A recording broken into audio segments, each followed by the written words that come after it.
안녕하세요. 일요시사TV 아나운서 김소정입니다. 지난 8월 20대 고대생 A씨가 목숨을 끊는 안타까운 사건이 발생했습니다. 온라인에 공개된 A씨의 신상 정보로 온갖 악플과 협박 전화, 문자 등을 받았고 이로 인해 스트레스를 받아 7월에 쓰러지게 된 건데요. 그리고 8월 제주도에서 안정을 취하던 A씨는 독학을 위해 서울로 올라온 다음 날인 이달 3일 심장마비로 사망하게 됩니다. A씨의 신상 정보가 공개된 곳은 어딜까요?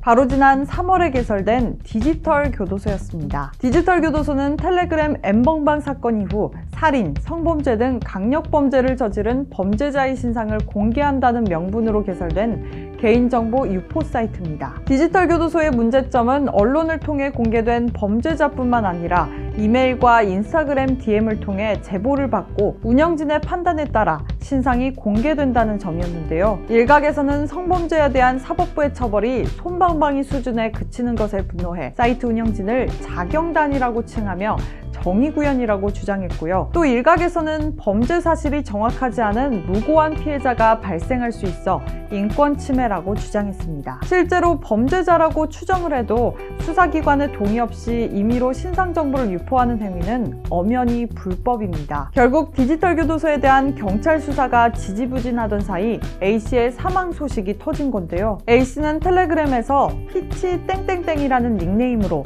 지인 능욕을 요청했다는 주장으로 신상 정보가 공개됐습니다. 숨진 A씨는 자신의 신상 정보를 제외한 어떤 정보도 모두 허위 사실이라며 이를 부인했지만 디지털 교도소 측은 A씨의 신상 공개를 유지해왔는데요. 아울러 지난 6월 성착취물 동영상 구매를 시도했다며 신상 정보가 공개된 카톨릭 의대 정신건강의학과 최정호 교수는 지난 8일 언론을 통해 자신의 피해 사실을 고백하며 디지털 교도소에 대한 논란이 더 거세졌습니다. 사실 디지털 교도소는 그동안 억울한 피해자가 발생할 수 있다는 우려가 꾸준히 제기돼 왔는데요. 현행법상 신상 공개의 기준은 범행 수단이 잔인하고 중대한 피해가 발생했거나 죄를 범했다고 믿을 만한 충분한 증거 요건을 갖췄을 때 발생합니다. 하지만 디지털 교도소의 경우 신상 정보를 신뢰할 만한 어떤 수단이나 근거가 존재하지 않으며 범죄 사실을 뒷받침해주는 기본적인 정보가 기록돼 있지 않기 때문입니다. 대구지방경찰청은 박모 씨 등 디지털 교도소 운영자 일부를 특정하고 입건해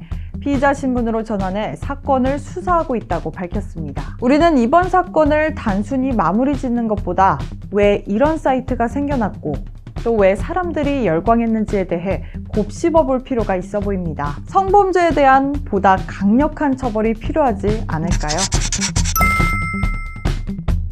영상이 유익하셨다면 좋아요와 구독, 알림 설정까지 눌러주세요.